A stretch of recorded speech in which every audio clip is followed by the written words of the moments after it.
এই দেখো গাঠি কচু দিয়ে আজকে মাছ দিয়ে রান্না করব। এই যে গাঠি কচুগুলো কষিয়ে নিয়েছি, আর এইদিকে এখানে আছে মাছ ভাজা। আর আজকে একটা স্পেশাল রেসিপি হয়েছে, এটা হচ্ছে ল্যাঠা মাছের বাটা।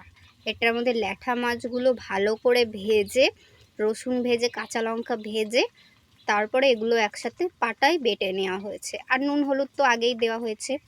তো এটা দারুণ লাগে গরম ভাতের সাথে, তোমরা অবশ্যই ট্রাই করো। ল্যাঠা মাছের ভর্তাও বলতে পারো। রুই মাছ কারিও কুলে না, তেলাপিয়া মাপিও কুলে না।